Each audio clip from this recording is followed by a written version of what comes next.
ملتان میں آیا ایک افسوسناک واقعہ جہاں پر ایک باپ نے اپنی بیٹی اور اپنے 3 نواسے نواسیوں کو ذبح کر دیا۔ انتہائی افسوسناک یہ واقعہ ہے کہ نانا نانی جو ہوتے ہیں وہ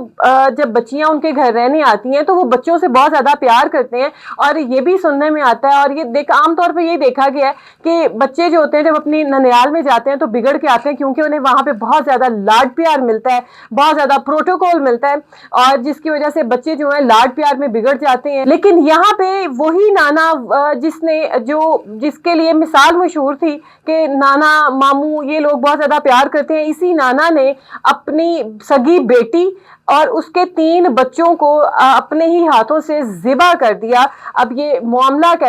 کیسے پیش آیا؟ اب یہ جو لڑکی ہے یہ 2 ماہ سے اپنے باپ کے گھر پہ رہنے کے لیے آئی ہوئی تھی، کیونکہ اس کا شوہر کے ساتھ جھگڑا چل رہا تھا۔ 3 بچے اس کے ساتھ تھے، 1 بیٹی 2 بیٹے اس کے ساتھ تھے جو وہ لے کر آئی ہوئی تھی۔ اب یہ ہے کہ یہ وٹے سٹے کی شادی ہوئی تھی، یعنی کہ ایک اس گھر سے لڑکی گئی اور اس گھر سے لڑکی یہاں پہ آئی۔ اب اللہ تعالیٰ نے اس کو صاحب اولاد کر دیا، لیکن جو ان کے گھر لڑکی ان کے گھر سے آئی تھی اس کو اولاد اللہ تعالیٰ نے نہیں دی۔ تو یہ اس کا باپ جو ہے اس چیز سے حسد کرتا تھا، جلن کرتا تھا کہ یہ میری بیٹی جو ہے ان کا خاندان لے کے چل پڑی ہے، ہمارے خاندان کا جو ہے وہ گرو کیوں نہیں ہو رہا، ہمارے گھر پہ بچے کیوں نہیں ہو رہے۔ اس حسد میں، اس جلن میں اس نے اپنی بیٹی کو بھی مار دیا اور اس کے ساتھ اس کے 3 بچوں کو بھی مار دیا۔ کہتے ہیں کہ اپنی اولاد سے زیادہ اولاد کے بچے زیادہ پیارے ہوتے ہیں، لیکن یہاں پہ ناظرین آپ دیکھیں کہ ایک باپ نے اپنی بچی کو بھی مار دیا، ذبح کر دیا، اور ساتھ میں اس کے 3 بچوں کو بھی مار دیا۔ اب جیسے ہی یہ واقعہ پیش آیا، باپ آیا باہر، باپ بچوں کو چونکہ جھگڑا چل رہا تھا تو وہ بچوں کو اکثر ملنے آتا تھا۔ اب آ کے اسے دروازہ وغیرہ کھٹکھٹایا، اور جب وہ اندر گیا تو اس نے وہ جو کمرہ تھا وہ تو کوئی اور ہی منظر پیش کر رہا تھا۔ اس نے جو ہے 2 بچے وہ ذبح کر چکا تھا اور ان کی گردنیں کے سائیڈ پہ رکھ چکا تھا، اپنی بیٹی کو بھی تھا ذبح کر چکا تھا، اس کی بھی گردن کے سائیڈ پہ رکھ چکا تھا، تیسرے بچے کے گردن پہ وہ چلا رہا تھا، اور بچے نانا نانا جو ہے وہ کہہ رہے تھے کہ ہمیں مت مارو مت مارو، لیکن نانا ابو نے ایک بات نہیں سنی اور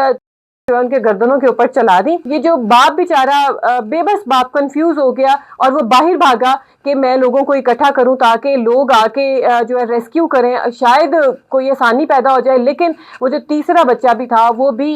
زخموں کی تاب نہ لاتے ہوئے وہ بھی دم توڑ گیا، جس بے دردی کے ساتھ اس نے ذبح کیا، چھری چلائی اس معصوم بچوں کے گلوں کے اوپر۔ اس کے بعد جو ہے اس کو پھر اریسٹ کر لیا گیا اور پھر اسے پوچھا گیا کہ تم نے کیوں یہ کیا، تو اس نے کہا جی کہ میری بیٹی کے بچے ہیں، ان کی نسل اس نے چلا دی ہے اور ہمارے گھر کی نسل جو ہے وہ نہیں چل رہی ہے۔ اس غصے میں آ کے میں نے جو اپنے اس نواسا نواسیوں کو بھی ہے اور میں نے اپنی بیٹی کو بھی،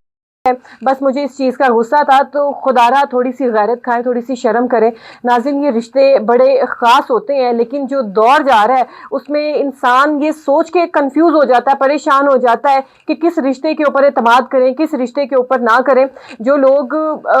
واقعی میں پیار کرتے ہیں ان لوگوں کا جو ایک معیار ہے وہ خراب کر دیا۔ اب جو بھی کچھ ہوگا، لوگ بات کرتے وقت کوئی نہ کوئی قدم اٹھاتے وقت 100 بار سوچیں گے کہ ایسا ہوا تھا، لیکن خدارا رشتے یہ بڑے مقدس رشتے ہوتے ہیں، ان کو مقدس ہی رہنے دیں۔ اس طریقے سے اپنے حسد کے، اپنے غصوں کے بھینٹ مت چڑھائیں ان رشتوں کو۔